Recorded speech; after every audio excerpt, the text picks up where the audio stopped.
모두에게 충만하기를 축복합니다. 예수 그리스도는 온 인류의 메시아이신 줄로 믿습니다. 그런데 그 옛날에는 정말 좁은 유대 땅의 메시아였습니다. 그런데 좁은 지역의 메시아로 오셨던 그 예수님을 사람들이 알아보지 못했던 것처럼 오늘 이 시대에도 복음은 증언되어지고 이 성경에 예언된 소식이 또 이루어질 소식이 그렇게 전파되어지고 있지만 사람들은 그때 알지 못했던 것처럼 알지 못하는 이들이 많이 있다는 사실입니다. 하지만 이 일에 대하여 동방박사들 모양 알고 이 자리에 나와 우리 주님께 경배하는 여러분 모두에게 먼저 주님의 은혜가 넘치기를 소원하는 것입니다. 예수님께 경배한 자들은 가까이에 있었던 사람들이 아니지요. 멀게는 동방에서 찾아온 박사들이 있었는가 하면은 좀 가깝게는 그 베들레헴 들녘에서 밤중에 양을 지키고 있었던 목자들이었다고 하는 사실입니다. 성경을 잘 안다고 하던 그들, 오래전부터 종교의 틀 안에서 살아왔다고 하는 그들, 예수님을 몰랐습니다. 그 예수님을 만나지를 못했습니다. 참 불행한 일이 아닐 수가 없는 것이지요. 머나먼 동방으로부터 별을 보고 찾아온 이 박사들, 오늘 우리들도 어떻게 보면 머나먼 곳에 있었던 이들인데 복음에 의하여 우리 하나님의 사인에 의해서 이 자리에 앉게 된 줄로 믿습니다. 이 시간 더 깊은 예수님과의 만남이 있기를 소원합니다. 그러기 위해서 우리가 해야 할 일들이 오늘 말씀에 기록이 되어지고 있는데 그 점을 생각해 보고자 하는 것입니다. 우선 이 말씀에 보면 앞부분에 헤롯 왕 때에 예수께서 유대 베들레헴에서 나심에 동방으로부터 박사들이 예루살렘에 이르러 말합니다. 여기 박사들은 오늘날 우리가 생각하고 있는 어떤 학박사를 말하고 있는 그런 일이 아니고 점성가들로 그렇게 또 이해할 수가 있습니다. 이 사람들이 예루살렘에 왔어요. 그러면서 유대 왕궁으로 찾아가 말합니다. 유대인의 왕으로 나시니가 어디 계시냐? 유대인의 왕으로 나시니가 어디 계시냐? 우리가 동방에서 그의 별을 보고 그에게 경배하러 왔노라. 아멘. 이 말씀에 보면 유대인의 왕으로 나신 분께 경배하기 위하여 동방에서부터 그의 별을 보고 왔노라. 이렇게 말하고 있습니다. 이 말씀에 보면 동방에서부터 별을 봤다 하는 말인 겁니다. 별을 본 겁니다. 별을 본 사람들이라는 겁니다. 그 별은 그의 별이라고 되어 있어요. 그의 별, 그는 누굽니까? 유대인의 왕으로 나신 분의 별. 그러니까 이 별은 예수님의 탄생을 알리는 별이었다는 것이지요. 이 별을 보았다는 겁니다. 이 별은 그러니까 적어도 이 동방박사들에게는 어떤 역할이었느냐 하면은 하나님의 사인입니다. 우리가 프로야구를 보고 프로축구를 보고 그러지 않습니까? 우리 어린이들도 야구 잘 보지요? 축구 잘 하지요? 그런데 특별히 야구를 보면은 사인에 의해 가지고 게임이 진행이 되지 않습니까? 훌륭한 선수가 자기 혼자 생각으로 할 수도 있겠지만 감독이 사인을 내려요. 코치가 사인을 받아서 또 그거를 반복을 해요. 그러면 그 사인에 의해서 하는 거예요. 투수는 그 피처, 캐쳐가 사인을 하잖아요. 어떻게 던져라. 왜냐하면 이 선수에 대하여 파악을 하고 있으니까. 그러면은 또 투수는 그 사인이 못마땅한 그러지 않습니까? 그리고 자기 마음에 드는 그 사인이 오면 그런다고요. 그리고 볼을 숨겨가지고 해갖고 던집니다. 던져요. 사인이에요, 사인. 사인에 의해 가지고 볼을 던지기도 하고 타자는 때리기도 하고 그런단 말이죠. 하나님의 사인이 뭐였냐면은 동방박사들에게는 그 별이었어요, 별. 별을 볼 줄 아는 사람들이었다는 것이죠. 이 사인은 다시 말하면 하나님의 표시였다, 그런 얘기죠. 우리는 하나님의 사인을 볼 줄 아는 게 중요한 줄로 믿습니다. 성경을 볼 때 하나님의 사인을 보는 것, 기도를 할 때 하나님의 사인을 느끼는 것, 생활을 살아갈 때 하나님의 사인을 경험하는 것, 이것은 오늘 이 시대에 예수를 믿는 사람으로, 하나님을 아버지로 섬기는 사람으로 아주 중요한 일인 줄로 믿습니다. 우리가 예수 믿는 사람으로 사업도 하고 직장도 다니고 공부도 하고 또는 친구도 만나고 취미생활도 하고 그리고 교제도 하지 않습니까? 그렇다면 우리는 볼 줄 아는 사람이 되어야 한다는 겁니다. 동방박사들이 별을 볼 줄 아는 사람이었던 것처럼 우리들은 우리의 삶 속에서 하나님의 사인을 볼 줄 알아야 돼. 사업을 하는 사람은 사업을 하면서 하나님의 사인을 보고 사업을 해야 될 줄로 믿습니다. 직장을 다니는 분은 직장 생활 속에서 하나님의 사인을 보며 직장 생활을 해야 될 줄로 믿습니다. 공부하는 학생들은 공부를 하면서 하나님의 사인을 볼 줄 아는 사람이 되어야 할 줄로 믿습니다. 취미 생활을 해도 그냥 아무렇게나 막 하는 것이 아니고 하나님의 사인에 의하여 취미 생활을 한다면, 아니면 우리는 친구를 만나 교제를 할 때에도 하나님의 사인을 보면서 느끼면서 취미생활, 교제생활을 한다면 거기에 하나님을 만나는 경험이 있게 될 줄로 믿습니다. 별을 보고 왔노라 그랬어요. 동방에서부터 그렇게 했다는 겁니다. 당시 이방인들은 하나님을 섬기지를 않았습니다. 그런데 이 이방인은 페르시아, 즉 파사 천문대 동방박사들로 나오고 있어요. 만왕의 왕이시며 구주로 오시는 이 예수 그리스도의 탄생을 별을 보면서 알았다는 겁니다. 놀랄 만한 일이 아닐 수 없는 거예요. 우리가 죄 가운데서 어둠 속에서 그래서 방황하고 갈 길을 찾지 못하던 사람들이었지만 하나님이 우리에게 사인을 내렸어요. 그 사인에 의하여 교회에 나오게 된 것이고 예수를 구주로 믿게 된 것이고, 그리고 신앙인의 한 사람이 되어서 지금 이 자리에서 복음을 듣고 있지 않습니까? 할렐루야. 복음을 듣고 있는 우리들은 이제 이 시대 속에서 하나님 백성으로 보다 더 능력 있게 살기 위하여는 사인이 필요한, 하나님의 사인을 볼 줄 알아야 된다, 그러니 그러기 위하여 우리는 성경을 모체로 해야 되는 줄로 믿습니다.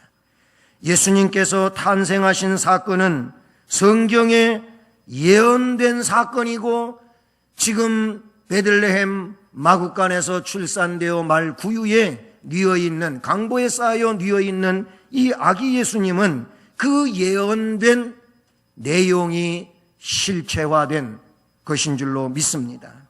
성경은 예수님의 탄생 장소에 대하여 미가서 5장 2절에 유대 베들레헴 에프라다야, 너는 유대 고을 중에 결코 작은 고을이 아니다. 왜냐하면 만왕의 왕이 그곳에서 탄생하시기 때문이라는 겁니다.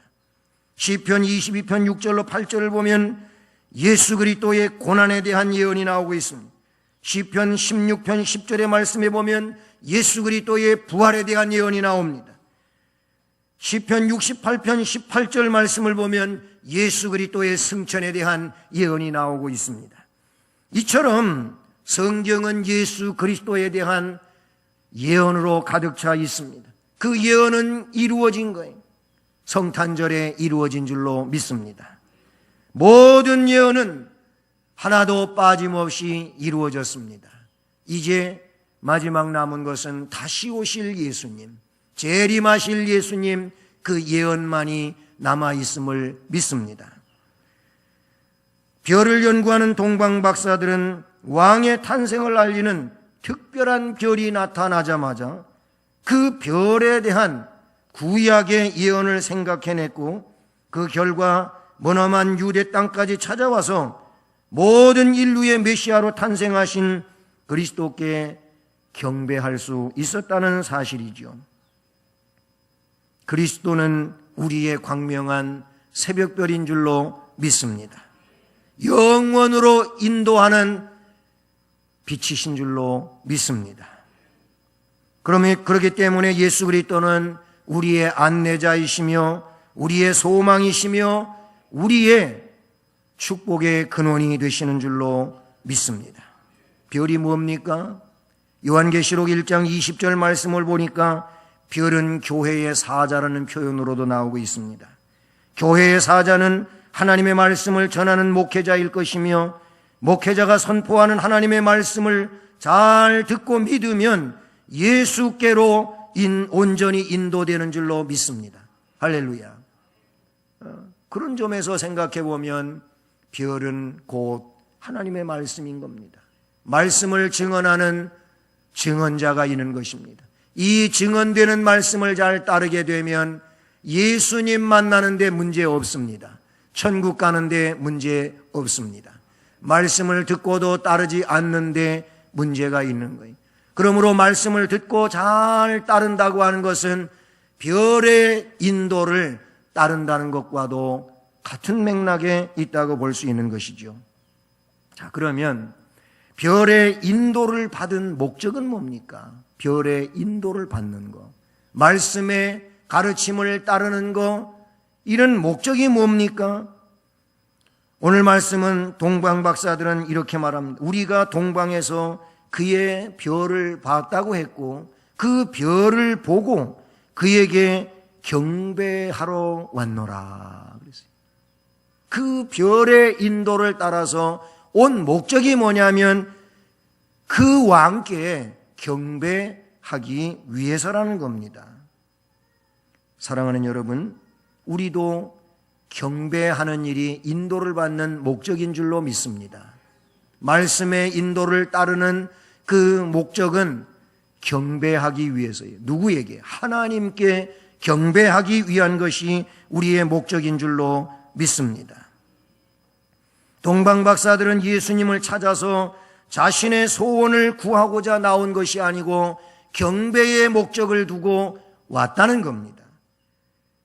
유태인의 왕으로 나신 그분, 그들은 그렇게 표현하고 있지만은 유대 땅에서 났기 때문에 유태인의 왕으로 나신 왕이라고 말했는지 모르겠어요. 그러나 이분은 성경에 기록된 것처럼 만주의 주가 되시며 만왕의 왕이 되신 분인 줄로 믿습니다.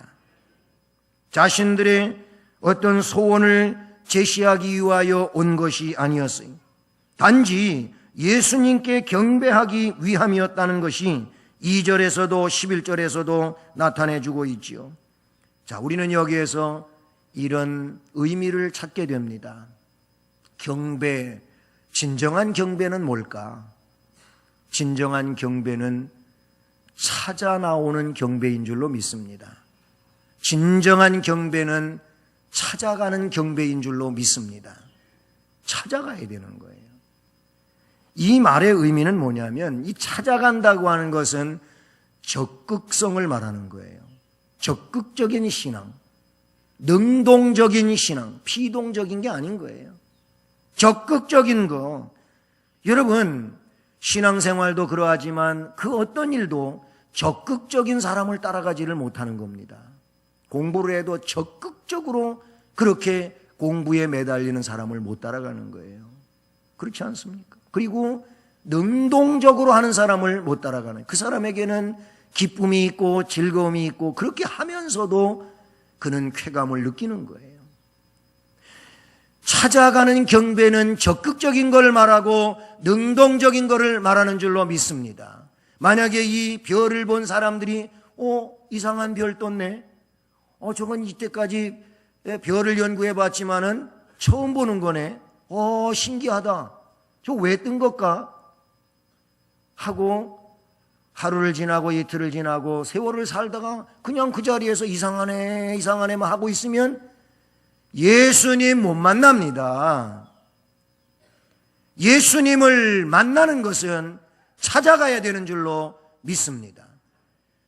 예수님이 우리를 인도하기 때문에 인도를 따라서 나아가다가 보면 예수님을 만나고 진리를 깨우치고 천국을 경험하게 되고 생명의 역사를 이루게 되는 줄로 믿습니다.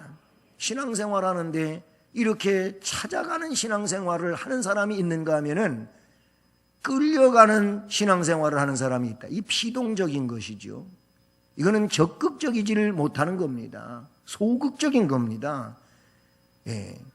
적극적, 소극적 그러니까 생각나는 게 있는데 어떤 나이 많은 어르신이 설교를 듣고 며느리하고 같이 예배를 드렸는데 집에 가가지고 야야 며느라야 오늘 목사님이 뭐 젖꼭지 속꼭지 그 뭘 얘기한 거냐 그랬다는 거예요. 적극적 소극적 그랬더니 그렇게 또 이해를 해가지고 어머니 그건 아니고요.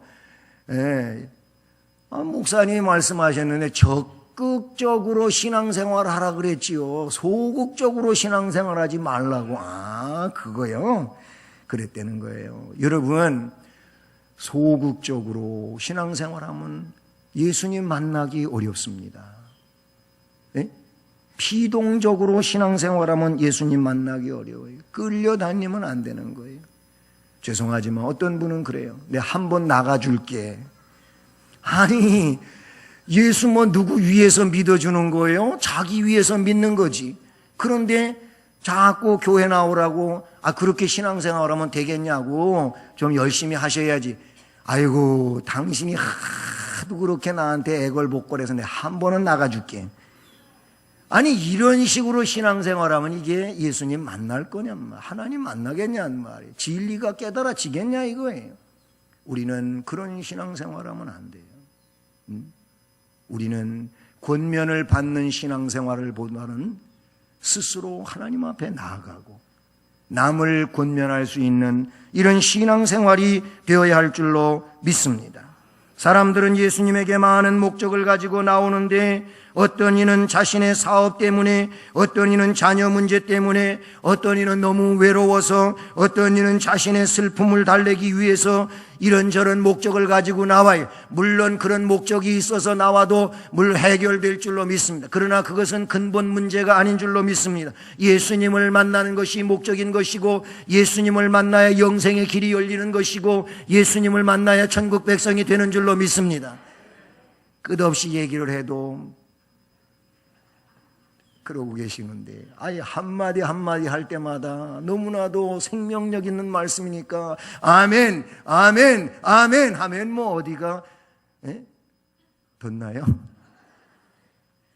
그럴 거 하나도 없어요. 그렇습니다.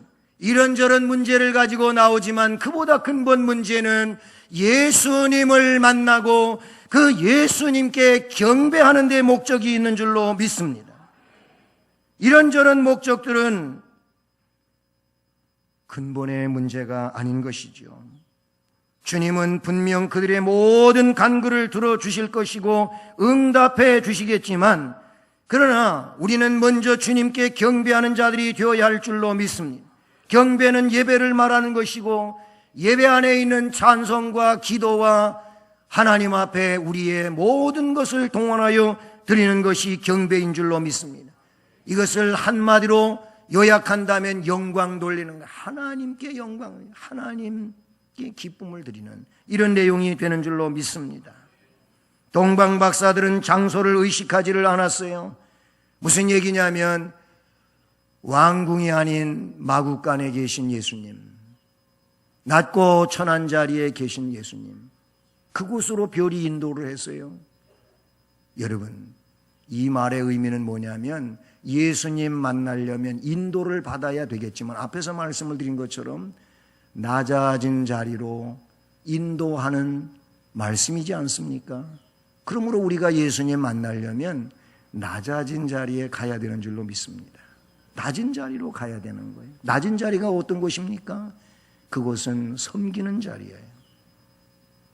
그것은 내 것을 가지고 남을 이롭게 하는 이런 자리인 줄로 믿습니다. 낮아진 자리로 가면, 이 누추한 자리로 가면 그곳에서 예수님을 만났던 동방박사들처럼 우리도 예수님을 만날 줄로 믿습니다. 교만한 자리에서는 절대로 예수님을 만날 수가 없습니다. 거기에서 만나는 것은 사탄밖에 없는 줄로 믿습니다. 멸망인 것입니다. 우리는 낮아진 자리에 가야 예수님을 만나는 거예요. 이 시대에도 마찬가지. 그렇기 때문에 진정한 성탄의 의미는 낮은 자리로 가는 것이지 호화로운 자리로 가는 것이 절대 아닌 것입니다. 외형적인 장소를 의식하지를 말고 아기 예수님께 경배 드릴 수 있는 이런 은혜자가 될 수 있기를 주님의 이름으로 축복합니다. 마구간이었습니다. 쓰다가 내버려진, 이제는 사용하지 않는 그런 마구간이 아니에요.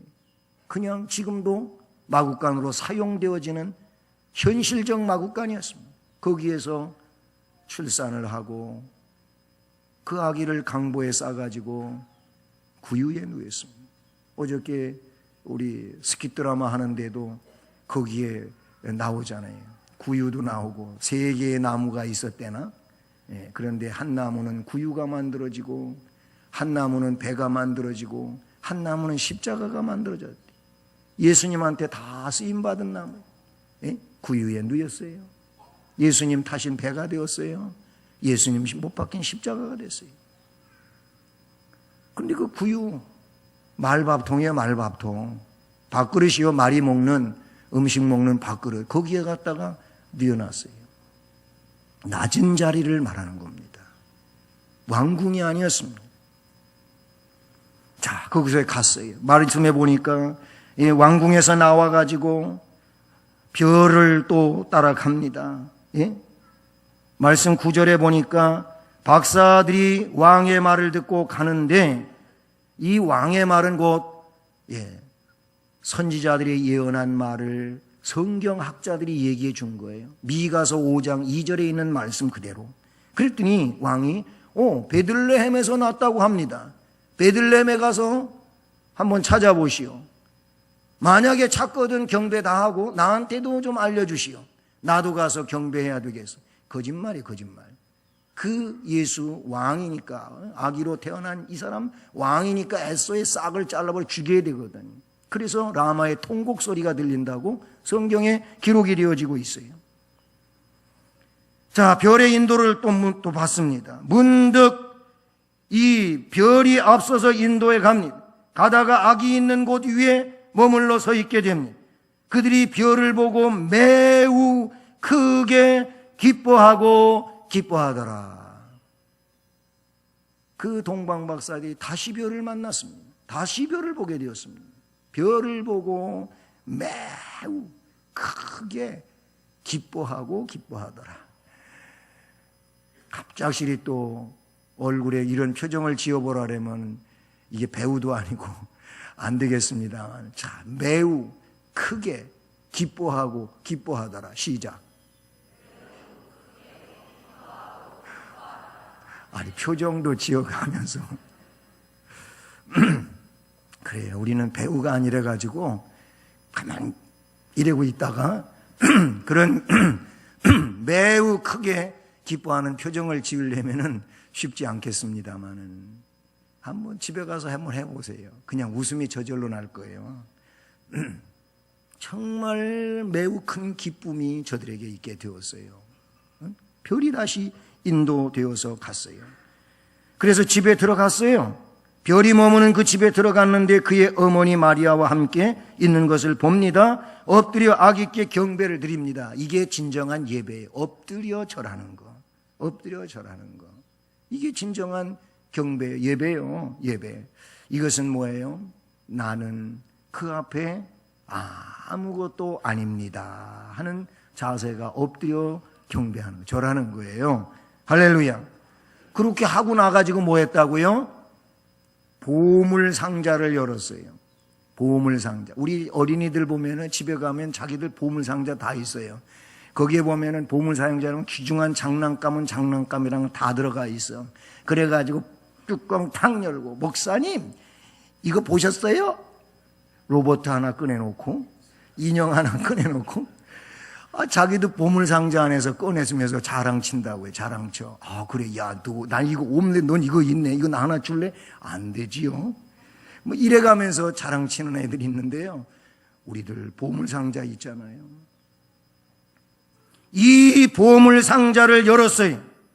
그 경배의 내용이 뭐냐면, 엎드려 절한 자는 반드시 뭐가 있냐면 알맹이가 있는데, 그냥 예의적으로 형식적으로 엎드려 절한 것으로 끝나지 아니하고, 그 진정한 엎드려 절한 것의 표현이 뭐냐면은 알맹이, 예물이요, 예물이라 그런 얘기.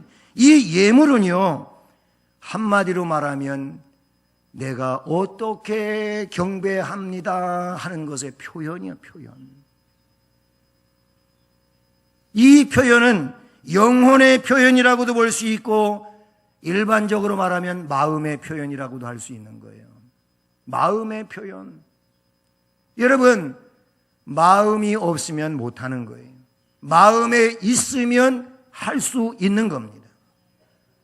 그렇잖아요. 우리들이 살아가는데 마음에 없기 때문에 안 하는 거지, 마음 있으면 다 하게 돼 있어요. 이해하십니까? 여기 보물 상자를 열었다고 하는 것은 이 동방박사들의 경배의 질에 대한 표현인 줄로 믿습니다. 정성 어린 예물을 드린 겁니다. 헤롯은 가짜로 나도 가서 경배할 테니까 찾아내거든 돌아갈 때 나한테 알려주세요 그랬지만은 이거는 다 거짓말이에요. 트릭이에요. 여러분, 황금을 드렸어요. 유향을 드렸어요. 몰약을 드렸어요. 이 세 가지는 어떤 의미를 담고 있냐면은, 황금이라고 하는 것은 옛날에 왕을 아련할 때에 황금을 주로 드렸어요. 이 황금은 왕으로 인정한다는 거예요. 왕으로 인정. 당신을 왕으로 아니, 이제 막 태어나가지고 갓난쟁이에게, 이 영아에게 당신을 왕으로 인정합니다, 이거예요. 뭐 그 당시에 귀중한 물건이니까 드렸다고도 할 수 있겠지만, 그럼 왜 많은 물건들인데 황금을 드리고 유향을 드리고 몰약을 드렸냐? 이게 다 성경적 의미가 있다, 그런 얘기. 황금은 왕으로서의 인정이고, 유향은 대제사장으로서의 인정이고, 몰약은 속죄자로서의 인정이라, 그런 얘기. 그러니까 딱 예수님한테 맞는 예물이다, 이렇게 볼 수 있다는 사실이죠. 할렐루야. 동방박사들은 예물을 드리기 위해서 한 일이 뭐냐면, 보물 상자, 오늘 말씀엔 보배 합이라고 나오는데 한문이죠. 보물 상자의 뚜껑을 열은 거예요. 그리고 그 안에 있는 예물을 하나하나 꺼내서 드리게 된 줄로 믿습니다. 우리도 이 보배 합 뚜껑이 열려야 돼, 뚜껑이. 예? 덮개가 열려야 되는 거예요. 이것이 열려야 내 마음이 열리는 것이에요. 이것이 열리지 아니하면 마음이 열린 것이 아닙니다.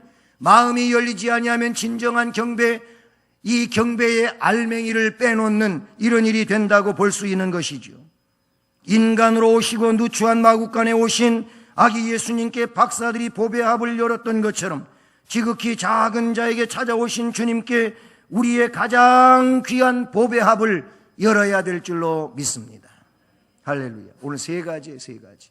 첫째는 별의 인도를 받는다. 별의 인도를 받는다고 하는 것이 첫 번째 내용이라, 그런 얘기인 것이죠. 그런가 하면은 이 말씀에 있는 것처럼 우리는 가야 할 곳에 인도를 받아서 가야 되는 줄로 믿습니다. 그 목적은 다른 게 아니에요. 경배에 대한 것이 목적이라는 겁니다. 경배할 때에는 알맹이를 반드시 드리자 하는 것이 오늘의 말씀인 것입니다. 이번 성탄절을 우리가 지내면서 오늘 이 말씀의 교훈을 따라서 앞으로의 신앙생활에 하나님 말씀의 인도를 받는 자가 되기를 축복합니다. 인도를 받아 그곳에 나아갈 수 있기를 소원합니다. 네. 그리고 우리는 무엇보다도 목적 있는 신앙생활을 해야 되는데 하나님을 영화롭게 하는 신앙생활이어야 될 줄로 믿습니다. 그러기 위하여 내 마음을 열어 진정으로 경배의 알맹이를 드릴 수 있는 이런 심령이 되기를 주님의 이름으로 축복합니다. 사랑의 하나님 아버지 감사를 드립니다.